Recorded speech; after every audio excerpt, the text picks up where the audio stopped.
Hey everybody, welcome back to another episode of Hot Takes, and we are here with a brand new guest today. We've got Soumya. How are you doing? I'm good. I'm good. I feel like a celebrity right now.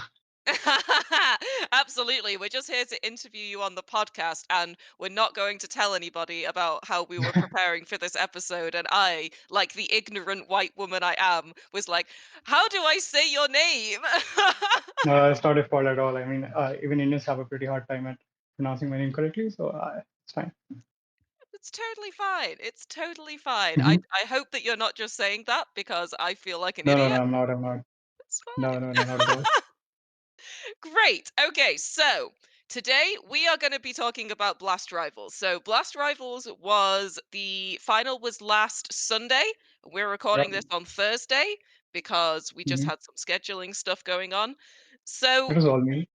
I mean, I was going to be nice about it, but No, it's no, no, no. You don't fine. have to. Okay, so we planned to do this on Tuesday, and then Soumya forgot, and we had to reschedule it for Thursday. But the more important thing that I wanted to talk about was this was your first event going for Hot Spawn, not your Yep. first event ever in real life, but was this your first like blast event that you've ever done? It was actually my second. My first blast event was back in 2022. It was World Finals, but I didn't go there for the media day, so it was kind of the first media day for me. Yeah, I was pretty nervous about it, but luckily it all went well, I think. I mean, it ended up going really well, but you had something of a traumatic journey Yeah, on yeah, I your know. way to I Hong mean, Kong. yeah, it was disastrous. Uh, so I had a flight to Hong Kong at like 11 in the night, and so I always follow my father's advice. His philosophy is basically that it's okay to be 30 minutes early, but never to be 5 minutes late. So I leave for the airport with like 4 hours to go for the departure, but somehow there's like an explosion a few kilometers away from the Delhi airport, and there was like a lot of traffic. I had to go through a lot of security checks, and I think I reached there with 2 hours to go. And so for Indians, you have like a PR form that you have to fill. Like Indians get up to 2 weeks of visa-free stay in Hong Kong. So you need to fill out the PR form where the details have to exactly match your passport. But there was a bit of an issue there, and they asked me to fill the form again. But I was facing a lot of internet connection issue, so there was another delay there. And then I filled the form on my phone, so I couldn't get it printed out. So I had to take a screenshot and I had to run across the airport with like 40 minutes to go, and I had to go through check-in, security, and everything. But yeah, somehow I was able to successfully board the plane, and yeah, that's how I got to HK. And then there was like another disaster there, where I was supposed to land at 6, but there was like 1 hour delay in my landing. I get there by 7. I remember telling Dan at around it was 8 or 8:30ish that like my turn was about to come up at the immigration, and I'm telling him that I'm not going to go to the hotel. I'll just go straight to the venue. I'll lock my stuff up in an airport locker somewhere. So yeah, everything was set. It was all going according to plan. But then when my turn comes up, and the first question they ask me was the purpose of visit, and I tell them that I'm here for an event, and I had I had a couple of days to spare, so I also told them that I'd be exploring the city a bit. I would go to maybe some trekking and stuff. And the next question they asked me was which place I would be going to. So at that point, the only location that I had in mind was Sheklakov, where the event was. So I tell them that, and then another guy comes up, and they're all giggling a bit. And the only two words I understood was trekking and Sheklakov. So I don't understand what's going on. So I just smile back at them, and the guy takes me to another room where, yeah, so it was basically a room where you take all the suspicious people, and I had to explain to them how I was really going to for an event and not for anything else. So yeah, and for that as well, it's another funny story because when the guy starts questioning me, I have to literally open up my Steam app and show them that I have 5,000 hours in this game. I really love this game and going there for an event. Yeah, it's quite funny, but That's disastrous as well. insane. Yeah, I know, right? So you're there, like, you must have been absolutely exhausted. You've flown through the Mhm. night. You're there in Hong Kong, proving to some guy that you play Counter Strike. Yeah, I mean, when I was Wow. at the Delhi airport, I had lost all hope, honestly. when I was trying to send my mail for the printout, every time I kept on refreshing the outbox section, I mean the outbox box, I could see the mail still sitting there. And every time I refreshed, I lost a little bit more hope, and like a little bit more every time. And in my head, honestly, at that point, I was imagining conversation with you, telling you how I would not be able to go to Hong Kong, and that was a very tough one. But yeah, somehow that didn't happen, and I was able to go to Hong Kong. I mean, not only did you go to Hong Kong, you absolutely killed it. So you went through this Uh, entire absolute fucking shitstorm. And then you're like, right, I'm going to media day. Now, anybody who has ever worked a media day before knows that, like, it's stressful. You've got a yeah. lot going on. There is a lot of like last minute changes. There's a lot of scheduling stuff going on. There's a lot of like, oh, you're going to interview this player. Oh, wait, no, it's this player now. Oh, they're supposed to come at this time. Wait, now they're coming at this time. Like, it's a lot. So you went through this all of this stuff and then into a media date. Like, I don't know I could have hacked that. Like, I would have just had to go You're and just being cry. kind. Like No, no, not at all. So with everything that had happened at that point, I was only feeling like what else could go wrong. So I mean, I was kind of in a YOLO mood. Yeah, and the first interview was I think Nico. It was supposed to be the most difficult one for me because it was a roundtable one, and it's not only the talent that you're like speaking to; it's like everyone in the room. So that was the toughest one. But after that, I think it got a bit easier. And yeah, that's it. yeah, absolutely. Because I guess it worked out fine in the end, but at the start of the day, it was supposed to be Fioria, Vitality, and then Mhm. Falcons, right? So we missed Fioria and Vitality, which, like, I don't know if it's a good thing or a bad thing because starting out with a team that big, you're gonna be nervous and then you get better as the day goes on. But by the time you got round like the Mezzi interview you did, um, you're sort of you're pretty in it by that point. And like I felt like you were a lot more confident in the later interviews. So the first two interviews were Yekindar and I think it was Famesy. And those two were the ones where I had prepared the most. So I was the most confident going into them. And when I missed that, that was like a total disappointment. But yeah, I mean, uh, I had the Sky Sports land before that, so it was like a good warm up for Blast Rivals. I think, I Hmm. mean, that's why I think Yeah, it went that well. absolutely. I mean, it went amazingly, really. Like, Just being obviously, kind. I genuinely don't think I am. Like, as I say, I've worked enough of these events that I know how stressful it is. But like, just to go through all of that and then you still do it, and then you were there for so long. They didn't have vegetarian food for you. Oh, Like, yeah. I'm there sending you messages like, prio one today is you eat a meal. Like, Yeah, I know. I mean, that was the toughest challenge because obviously I am a vegetarian and they have nothing there. So I remember on the second day, like I only had the Pringles in the media room in the first 2 days, so surviving off of that. But then on the second day, I remember going to so there's like a local store there which is very popular, which is 7-Eleven. So I went in there and they don't have like in India, I think they have like green dots and red dots for marking vegetarian, non-vegetarian food, but they don't have that there in Hong Kong. So I had to sit down with a local there in the shop, and we were trying to figure out if there's anything vegetarian. And there's not a single thing that was vegetarian in there. So yeah, I had to. I think in the final 2 days, I found some cream-filled buns, and that's what I had for dinner. So oh my gosh. I mean, Blast was really kind. I mean, they were really hospitable. They brought vegetarian burgers and vegetarian pizza for me specially. So yeah, I went for Hmm. those to them. Yeah, absolutely. I mean, we've worked quite a few blast events in the past. I've said before that they do the best food for press. I Mhm. think Ryan and Joe like really put in a lot of work to, try and make the press experience much better. Which is also really good because it means that you managed to get talent interviews as well. You did Yep. Banks, you did Maui Snake. Yep. Like I've said this before to Dan. So Dan has told me that he doesn't feel super confident interviewing talent, like he's more confident interviewing players. I am so much more confident with talent because you ask them one question and they talk for 15 minutes. Yeah. It's a Right. dream. Like, Mhm. I totally agree with you. So Banks has to be my favorite interview, even though I mean I got the chance to speak to some of the like really popular players because when I met Banks, he's a really kind guy. He's a really cool guy, And yeah, it was really. I mean, I didn't have to do much there because I was not even prepared for it. So Joe just came up to me randomly and told me that Banks is on the way to the arena, and you have to interview him right now. So I had to rush downstairs. I had to get my mic and stuff, and I was not even ready for the questions. But yeah, it wasn't that much of that hard of a job to interview him. He was really good with the answers, and then even after the interview, I was not ready to let go. I remember telling him that he was supposed to go back to his hotel, and I told him if I could like walk with him to that point, so I could like prolong the conversation.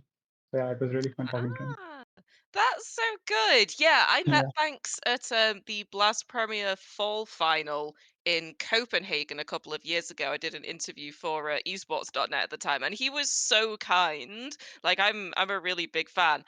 And he actually DM'd the Hotspawn Twitter afterwards to tell me how much he enjoyed meeting you. I have never known anybody to do that before. I've had a couple of players like message me on Discord to say thank you, but no one has ever like messaged my boss to be like, yeah, yeah. And he told me I to was in keep this hold of belief you, too. and I Yeah. was like, I will, trust me. That was very sweet of him. Yeah, yeah, that is so good. Because I think I correct me if I'm wrong. I can't remember off the top of my head there being another S tier Counter Strike event in Hong Kong in the last few I don't. years, at No, no. This was least. the first marked event, so this Yeah. was the biggest I've had so far. Yeah, because that crowd looked insane, like Yep, it was absolutely electrifying. Yeah. crazy. What was the vibe like? So the first day was Friday, and even I think even on Friday on a busy day, I think around 6,000 people showed up.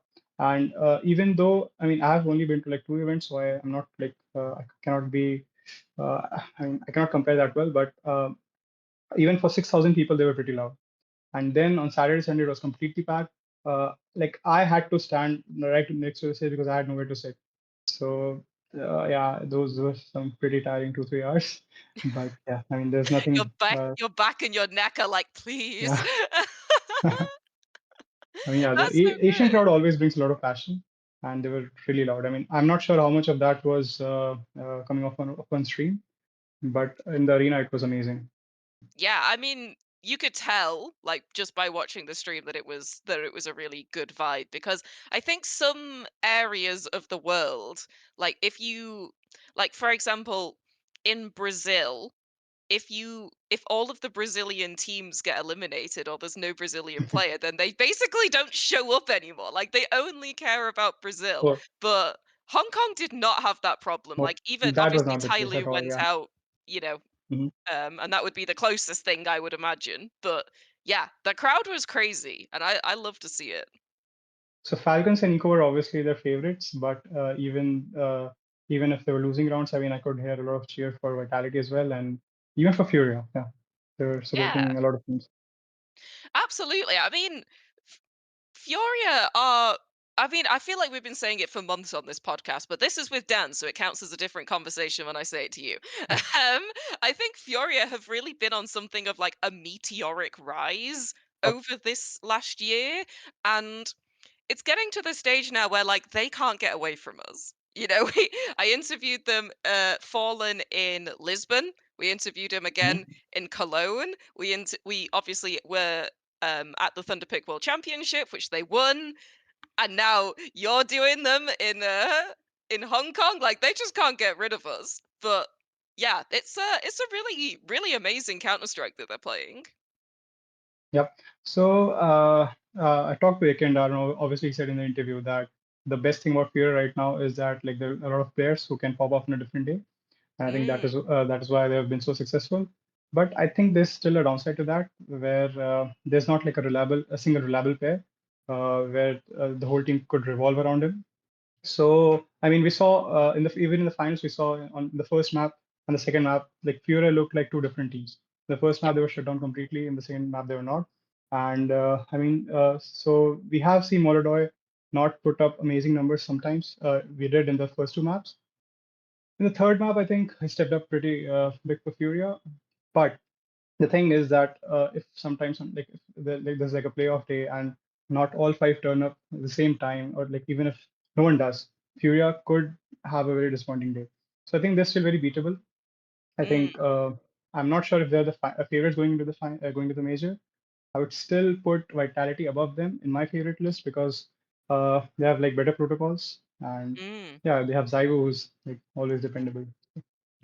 Yeah, definitely. Because I think when we were at the Thunderpick World Championship, it was a kind of similar situation in the grand final against Navi, where um, when we went into that day, we were thinking like, this is probably gonna be a 3-0. It would be great if we could get a 3-1.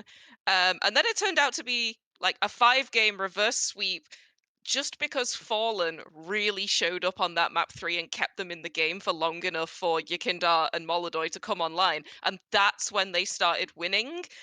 And I wonder if, like, first of all, is this a theme for Furia? Because that doesn't feel like a theme that is going to keep them successful for very much longer.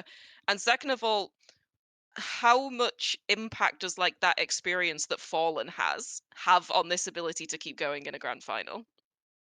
Yeah, so I think Fallen has shown that he's not a weakling on the roster. He's pretty good in the anchor role. And in that sense, I think Fura reminds me a lot of Pace, that you never know like what kind of a play are you expecting them to make. So it's going to be they're obviously very entertaining to watch. So the games are always fun. And yeah, I mean if they are able to replicate the same kind of performance they have so far, so the major could be their season. Yeah, absolutely. I mean, I would like to. You know what? I say this all the time about every team. I just like the teams that are nice people, and the the pro Counter Strike community is not reflective of like the pub Counter Strike community because I have never met a player who's been an asshole, and like I've met most of them these days, and like Uh, even in events where like they don't want to be there, they don't want to do media day, they don't want to have me asking them questions, they're still like they're so kind, they're so respectful, and I'm like, now I just want Furia to win because they give us great interviews and they're really kind and like they put a lot of effort in. But I could say the same for Vitality, we could say the same for Falcons, like they're just it's a really nice environment. yeah, right, I know. I mean Yekindar obviously gives a very good interview towards the end. Mm. So off of that, I think Fura should win. But it's going to be a good major because there are so many competitive teams right now. We obviously have Vitality, we have Furia, we have Falcons. Mouse is also pretty inconsistent lineup, and then we also have FaZe. So yeah, let's see. You know what? As you were saying this sentence, I was like, I can't believe he's not going to say phase. I can't And believe I it. have Are to you say actually FaZe. not going to say phase? No, so the problem with FaZe right now is, I mean, I don't want to say the problem is Jacob right now, but there's obviously a lot of confidence issue with him. Mm, I mean, he has shown in a few of the games early on with Rain that he has that potential. If you have seen some of the demos, he has that mechanical skills. Even I think Twist said in one of the interviews where that Jacob is one of the craziest when it comes to mechanical skills. I'm just not sure if FaZe is the right fit for him because mm. they're trying to fit him into anchor roles so early on in his career. I would still want to see him in a team like Heroic where he has the freedom to flag out. But yeah, I mean he's still early days for him, and if he's like if Carrigan is able to mold him into an anchor player, yeah, I mean FaZe could have better results. Absolutely, because I think so. Phase they've been pretty consistent on their rosters. Like they're not one of these teams that's constantly changing players. And Except for this now year. yeah, and now they've changed Rain, and Rain has been like such a staple of Phase for a really long time. And I wonder what effect that is going to have on them going into a major, knowing they can't rely on Rain this time. So this year they have gone a bit out of their characters, switching so many players. I mean, a month or two before the major. I did not expect to see Rain go before the major. I mean, not only because you have a lot of inconsistent pieces right now, but also because Rain was about to complete a decade in phase. So I Mm. think the organization owed it to the player to at least have him for 10 years, like complete that milestone at least. But I don't know. And if replacing Rain is going to be tough because he was obviously the rock of the team, he's the glue of the team, and a lot of duties that he had on the roster are like super hard to fill in, especially for Jacob, who's young and is up and coming. So yeah, I mean it's going to be rough for FaZe, but you never know. I mean they're called the land teams for a reason, and Yeah, they are always good for a surprise. That's it. I mean, I've still put them 3-0 in my stage 1 pick'ems. I So, haven't, I haven't. It all depends on the first game. If they are able to get the first one in the best of one, I think they could go 3-0 easily. But you never know with face. I feel like you're having this experience that I had as an OG Dota fan. Like, I was a huge fan of OG esports. Like, that's what got me into Dota. That's the reason I'm sitting here having this conversation with you today. But I couldn't watch them play. I was like, I care so much that I'm like having a mental breakdown watching them play Dota. And I feel like this is what watching FaZe must be like for you. Like, as a genuine fan and someone who really loves them, to watch them play, it's horrible. You're just like, I don't want to know. Yeah, exactly. I mean, people who are watching me after a face game ends, I mean, they have no idea why my face is red, why my heart is pounding. But that's what the game is for, right? I mean, if you're not watching with a lot of passion, then there's no fun. Yeah, yeah, that's you know what, that is so true, and that's yeah, something that so I sort of fell off as an OG fan, and it was just like the only reason for that is because they changed so many players that I was like, I don't even know who plays for them anymore. I think a lot of people would say, oh, it's because they stopped winning. And it's not, it's because I don't know the players. Like, I think we were saying in the last Dota episode that they had like 20 players play with them in 2025, and it's like, I can't keep up with that, man. So I hope that FaZe don't go down. I don't think FaZe would go down a route like that, but No, no, I don't think either. it would be very I hope not. interesting to see. No, no, I certainly I hope love the not. players right now. I mean, we have Twist, we have Brokey is the only question. Like Brokey is the only questionable player right now. I'm not sure if there's a better offer to replace him, but rest of the players are great. I think Carrigan should have at least till the next major to have a chance to make this line of work. I Mm. mean, I love the players. I don't want to see any of them go. No, of course not. Which is also interesting because when Um, I was at Blast in London, where FaZe obviously did quite well, and that was when Brokey first came back, and he was playing really, really well, and I was like, "We are so back, boys. Here we go." And then what happened, man? Like, I mean, I have no idea either. I mean, especially with CS2, you have seen a lot of players switch more to the rifles. I'm not mm, sure if this is like a CS2 issue or like a Brokey issue. I've seen some of the vlogs of FaZe where I can see Brokey still being very confident, and especially with Russ coming back. I mean, there is everything for him to able to sort of come back to his own again. But yeah, I mean, he's still on very shallow grounds, and I'm not sure if he doesn't perform in the major that he'll be able to retain his spot. yeah, I mean, I think this is the case. It's sort of like there's usually the major, and then if teams need to reset, you're gonna reset after a major, right? That's pretty Yeah, much how things seem to work in Counter Strike. But I guess it's interesting watching tournaments like Blast Rivals heading into that because you're sort of seeing the form that people are in. And I remember before the last major, we were talking on this podcast about how Vitality might have peaked too early. Like we didn't necessarily think they were going to take the major because it's about hitting that timing at the right time. But even though Vitality aren't winning as much as they were before, they're still getting very far. So I don't know. Like, I wouldn't be surprised to see them take a second major this yeah, year. right. I mean, as I said before, they have better protocols than any other team I see right now. With Falcons, I mean, Nico is obviously not having a very good time, especially in the playoffs or the high stake matches. So he'll have to step up if Falcons want to lift the major. Furia is obviously the top candidate and is going to be the main thorn in the sides of Vitality. But you're like it's a case where you have seen Vitality struggle so much that you know how desperate Apex is to come up with a solution. So it could be a blessing in disguise for Vitality with all these losses that they're more set and like more focused on improving themselves and maybe I mean they could come up with a better result in the major.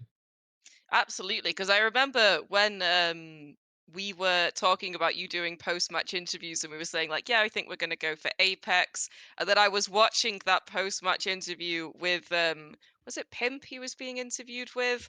And I messaged you and I was like, "Don't go for Apex, man. He is Yeah. so down bad." And you were like, "Yeah, he's standing in front of me right now." Like, I cannot imagine that vibe was great in that room just then. No, no, it was not at all. I mean, I remember even in the first or second day where they had studio games, Apex was like walking right through the mixed zone, and I mean, just to be kind, I said that you played well, and it was after they had won, by the way.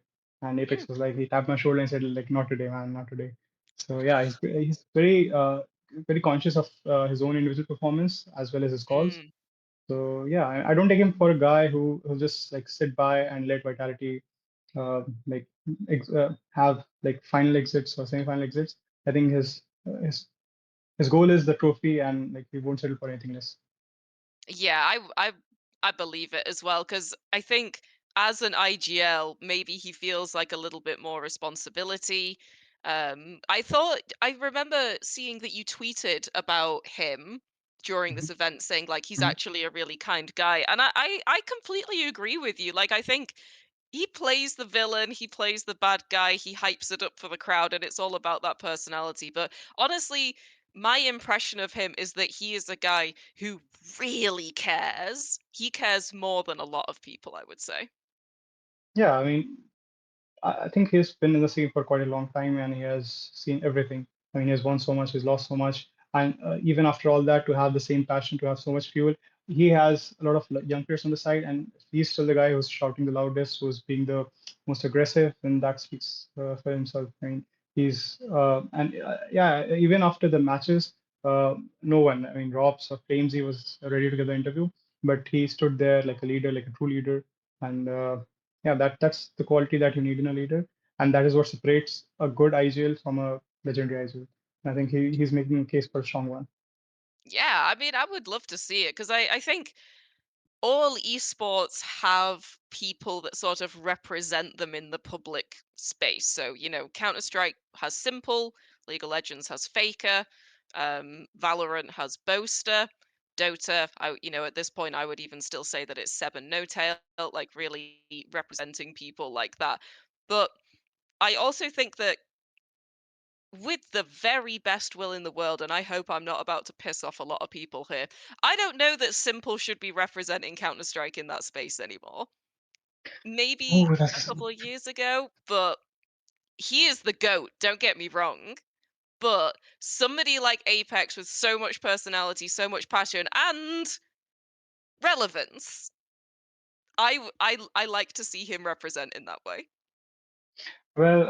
I mean, I saw his tweet. I mean, he's obviously playing a lot of Dota recently, and then I think there was a guy talking smack on Twitter, and he replied that he won't be playing Dota anymore, and then he still continued to play Dota. So I'm not sure if I mean I could agree with you, but yeah, I mean he has been the goat of Counter Strike, like global offensive. In CS2, I don't think he is. I Yeah, agree with you. that's exactly it. Because I think, like, no matter what, Simple will always draw a crowd. He has, really die-hard fans. But I do feel like what we have to consider with esports is that it is ever evolving. And if we want to Exactly. ensure longevity, then we need relevant people and people who are going to start playing Counter Strike now. They weren't there to see what Simple was like, I was hardly there. Like, I can't honestly, like, hand on heart say that, like, I was there, I saw what he was capable of, and it was incredible. I got into esports really late, like, really, really late. And I was a Dota girl for so many years, and it was only later that I got into Counter-Strike. So I understand the relevance that he has in the scene, but even me, who got into Counter-Strike in like 2021, I didn't I didn't see the height of it. So I would love to see somebody like, I mean, I'm not necessarily hanging my hat on Apex here. I just think Apex is a great example. But yeah, it would be interesting because I guess I know you said that Banks was your favorite interview, but who was your favorite player interview? Oh, that's a tough one. So player interview. I mean, obviously it was really nice talking to Yekindar. I wanted to interview either Nico or Monesi again because we had a roundtable with Nico and we had a TikTok done with Monesi, but I wanted to talk about how they feel about the game, what they think, how they think. Uh, Kixon is also up there. I mean, he is. That's a tough one. I will go with Yekinda just because he won and he gave us a great quote. So yeah, but yeah, I mean, I mean, that was a banging quote. Like it that popped off on Reddit. The timing couldn't have been more perfect. Yeah, yeah. Big fan, Yakinda. Thank you so much for driving some traffic to hotspawn.com. I guess I I actually really enjoyed your interview with Kixan because I think Kixan on Falcons is I don't know, maybe I wasn't super paying attention to them as a roster, but I was like, "Oh, he's the IGL." Like, obviously, this was months ago that I had this realization, but I was like, "Oh, okay, that's fun on a roster with Nico and Monazy." Um, so I think he's in a really interesting position now, playing with these players. mhm. So the thing with Kixon is that it's. I mean, when you're playing with someone like Nico, leading him is really hard because there's obviously a lot of critic watching you. You had like Hooksy, you have LXCB, and you know how harsh fans are to them. Hmm. Nico's obviously a really good secondary caller, but the history, if history tells us anything, it's that being an agile to Nico is not easy. I was obviously skeptical about Kixon, but his time in Heroic, I mean, I think he impressed me a lot. Even right now, he's just 25 and he's not the most experienced player in the roster, despite being the IGL, which is obviously a bit strange. I mean, not strange, but it can surprise you when you have someone like Mm, Nico who's so experienced, and people are obviously commenting on how Nico could become the IGL in the future. But with all that said, I think he makes a very strong case because he's obviously a very skilled player individually. I think he can frag out. He has shown that in the final as well. I mean, I remember after the interview, I asked him how he is able to like sort of maintain his identity in a roster where the people like Monesi, Kyosuke, and Nico, mm, and then in the final, the first map, he showed that exactly. I mean, he was the top of the charts. He had monstrous game, so many clutches, so much impact. And on top of that, I think Falcons is still. I wouldn't say that Falcons depends on individuals a lot. I think they're still a very stable side. I think the protocols there are obviously very good. That is why we are seeing such good results from them. So I think I'll give Kixon a good 8 out of 10 in terms of his leading side. hmm. And yeah, I think he's a good fit for this roster at least. For sure. He seems to sit in kind of an interesting position in the roster where you've got players, as we say, like Nico and Monazi, who are really up here in terms of experience. And then you've got Kayosuke, who like is a prodigy, essentially, Yeah. but this is still his rookie year. So it's interesting to then have an IGL like Hickson who sort of sits in the middle in terms of experience. Like he does have all this time on heroic and like he's uh obviously he's not a newbie by any stretch of the imagination, but he's not quite as far as somebody like Nico. So I wonder if that was intentional because it's interesting. But I guess I mean, we just have to talk a little bit about spirit as well. Like to touch on how you were saying, Falcons don't depend on one player. I can think of a roster that does. I mean, we talked about Spirit enough to the drivers as well. I mean, that was all we talked about basically with all the talent and everyone. So Spirit, I'm not too sure where to go because I think a lot of talent have obviously highlighted two main problems with them. It's either Chopper with the calls or it has to be like Zway. Hmm. But again, I mean, you have to be inside the server. You have to get to know uh, like Holly and like Chopper and how to understand like how things are going down there. But if I had to pick one, I think I'm not sure if Chopper is a issue problem right now, and I don't think Donk is either. I mean, they're Yeah. still a very fresh lineup. They're like just 2 or 3 months, and like hardly like I'm not sure if they've played more than like 4 events together. Mm, You need to give them a bit of time to really understand what's going on here, like what's exactly the issue, because a lot of dynamic has changed. I mean, earlier we had Magic supporting Donk, now we have Chopper picking up a lot on that.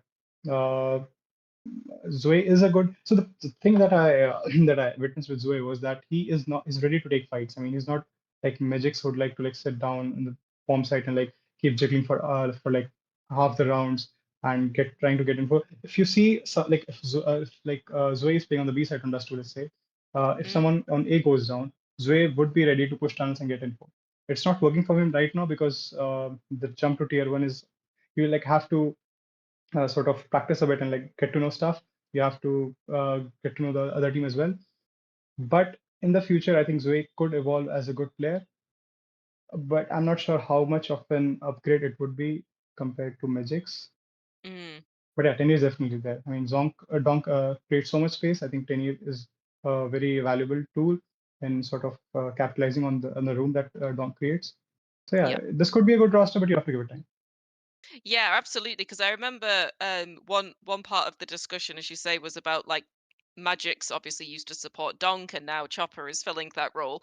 And it seems to me, although what do I know really, is that Donk is one of the things that makes Donk so good is contrary to what he told you, I actually don't think he's very predictable. Maybe even to the people on his own team.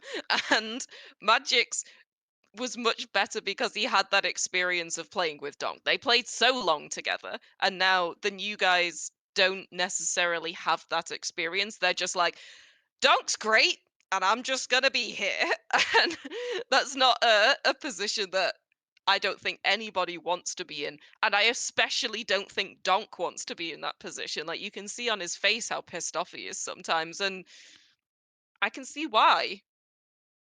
I mean, I also saw Donk smile a lot, and I think HLTV had an interview at Tenier where he said that he's hyping up Donk a bit, which we did not see before. I mean, we saw that nonchalant guy. Even after winning against FaZe, he like everyone is celebrating, and you see Donk just walking down across the face to shake hands with them. So I think it's very important to enjoy the game. I think Donk is right now, even after the losses. I don't see him as tilted as he used to be before. So let's see. I mean, I think Tenier could be a very valuable asset. It just depends on how well he's utilized. Yep, yep. Absolutely. Yeah, because I think so many people just expected Kaiosuke to go straight on to Spirit and just go and solve all of their problems.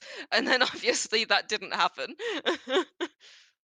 I think Spirit fumbled that. I think Donk and Kyosuke could have been a really powerful duo. I mean that was very obvious right coming from the start. But I think a lot of people did have like that were skeptic of whether or not they will be a good fit together in terms of roles. But we saw how dynamic Kyosuke can be, and if Mm, Donk is the entry flagger, I think Kyosuke can fill right up. He could be the star there, or vice versa. I mean, who am I to tell? But yeah, I think Spirit fumbled that, and Kyosuke should have played with Donk. But now it's a completely different story, and we're seeing like two sort of rivals coming up, and yeah, it's spicing up nicely. nice. Some blast rivals, eh? Sorry, just had to throw that in there.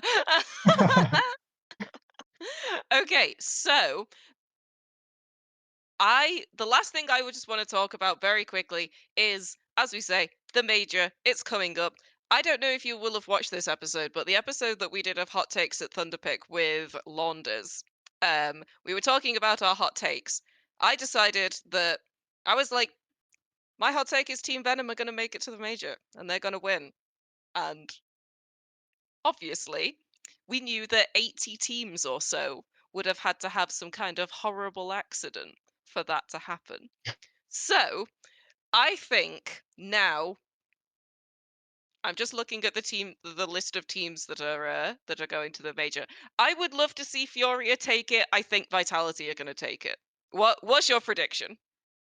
It would be criminal of me to say that FaZe won't win this, but I'm still going to go ahead with Furia just because I would like to see Fallen play a bit more. I mean, he told us in an Mm, interview that if they win the major, there could be a different discussion.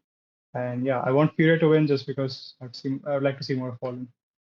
yep, absolutely. Okay, well, hopefully this major will have less just complete turn ups than the last one because every single prediction we made for the last one just absolutely tanked. It made me feel like I don't know shit about Counter Strike. No, you're just being too harsh on yourself. Even I had like a silver coin, so I'm not too proud of that either. Yep, Yeah, yep. that's fine. But we've got our pick'ems. But I think we've made very reasonable predictions. Let's see if we're right. Yeah.